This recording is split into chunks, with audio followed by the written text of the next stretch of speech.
warahmatullahi wabarakatuh. Salam kemanusiaan. Perkenalkan, nama saya Nadila Siswanti, NIM 0306233189, Program Studi Pendidikan Guru Madrasah Ibtidaiyah, Fakultas Ilmu Tarbiyah dan Keguruan, Universitas Islam Negeri Sumatera Utara. Nah, pada kesempatan kali ini saya akan mengajak teman semua untuk mendiskusikan materi kepalang-merahan tentang pertolongan pertama. Pertolongan pertama atau singkatan PP adalah perorangan awal atau dengan cepat yang kita berikan kepada orang yang sakit atau cedera sebelum orang tersebut dibawa ke tempat rujukan seperti puskesmas, rumah sakit terdekat. Nah, tujuan pertolongan pertama itu ada 3. Yang pertama, menyelamatkan jiwa penderita. Yang kedua, mencegah cacat. Yang ketiga, memberikan rasa nyaman dan menunjang proses penyembuhan. Dasar-dasar pertolongan pertama, persetujuan tindakan pertolongan. Yang pertama, persetujuan yang dianggap diberikan atau tersirat. Nah, ini adalah persetujuan yang umum diberikan dalam keadaan penderita sadar atau normal. Yang kedua, persetujuan dinyatakan. Nah, ini adalah persetujuan yang dinyatakan secara lisan atau secara tertulis oleh penderita itu sendiri. Nah, adapun kewajiban pertolongan pertama, yang pertama, menjaga keselamatan diri, anggota tim, penderita, dan orang yang di sekitarnya. Yang kedua, menjangkau penderita. Yang ketiga, mengenali dan mengatasi masalah yang mengancam nyawa. Yang keempat, meminta bantuan atau rujukan. Yang kelima, memberikan pertolongan dengan cepat dan tepat sesuai dengan keadaan penderita. Yang keenam, membantu penolong yang lain. Dan yang ketujuh, menjaga rahasia medis penderita. Nah, selanjutnya yaitu anatomi dan faal dasar. Anatomi adalah ilmu urai tubuh, yaitu ilmu yang mempelajari susunan dan bentuk tubuh. Sedangkan ilmu faal yaitu ilmu yang mempelajari fungsi bagian dari alat atau jaringan tubuh disebut fisiologi. Nah, dalam tubuh manusia ada banyak sistem, diantaranya yang terpenting adalah sistem pernapasan, sistem peredaran darah, sistem saraf, sistem otot, sistem rangka, sistem pencernaan, dan lain-lain. Selanjutnya yaitu alat perlindungan diri. Nah, alat perlindungan diri adalah alat yang digunakan agar kita tidak tertular penyakit. Nah, alat perlindungan diri ini tidak perlu mahal. Contohnya sarung tangan, masker penolong, dan kacamata pelindung. Nah, selain alat pelindung diri, dalam melakukan pertolongan pertama, kita perlu beberapa peralatan, misalnya kaca steril, pembalut gulung atau perban, pembalut rekat atau plester, gunting pembalut, bidai, pinset, senter, dan selimut. Adapun penilaian korban, hal pertama yang harus dilakukan adalah menilai keadaan sekitar. Dan yang kedua, penilaian dini. Nah, memeriksa kesadaran, memastikan jalan napas terbuka dengan baik, menilai denyut nadi, dan hubungi bantuan.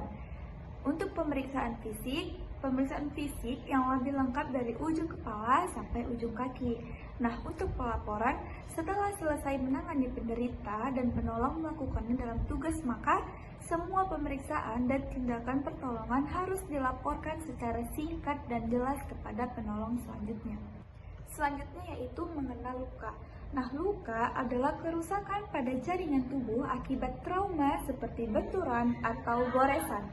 Nah, luka ini bisa terbuka seperti kulit terbelah dan tertutup seperti memar tanpa memecahkan kulit. Nah, penanganan yang tepat dapat diperlukan untuk mencegah infeksi dan mempercepat penyembuhan. Yang pertama, pembagian luka.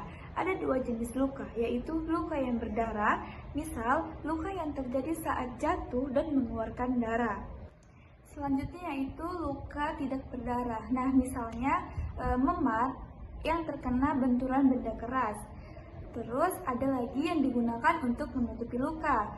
Yang pertama yaitu kasa steril, plester, penutup buatan sendiri, pembalut gulung atau perban, pembalut segitiga atau mitela, pembalut rekat atau plaster. Yang ketiga ada fungsi pembalut. Nah, penekanan untuk menghentikan pendarahan. Yang kedua, mempertahankan penutup luka pada tempatnya. Yang ketiga, menjadi penopang bagian tubuh yang cedera. Yang ketiga yaitu kimia, seperti soda api atau air kaki. Nah, Adapun luas permukaan luka bakar, pedoman untuk memperkirakan luas daerah yang terbakar dilakukan dengan hukum 9 atau Rule of Nine, yaitu dengan membagi daerah tubuh. Selanjutnya yaitu mengenal cedera sistem lunak. Benturan atau terkena benda tajam terkadang menimbulkan dampak memar hingga keluarnya darah dari tubuh.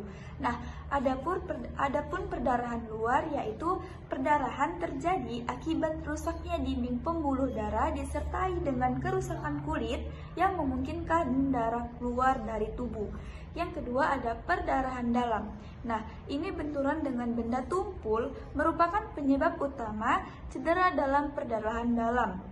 Yang ketiga ada shock. Shock adalah suatu kondisi di mana beberapa sel dan organ tubuh vital, terutama otak, jantung, dan paru-paru, tidak cukup mendapat aliran darah yang mengandung oksigen dan bahan nutrisi.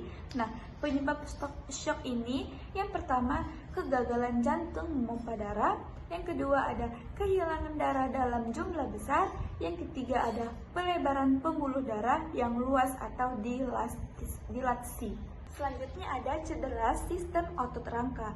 Nah, ini merupakan salah satu bentuk cedera yang paling banyak dijumpai di lapangan, mulai dari yang ringan hingga kita merasa sangat sakit dan sulit untuk memfungsikan alat gerak.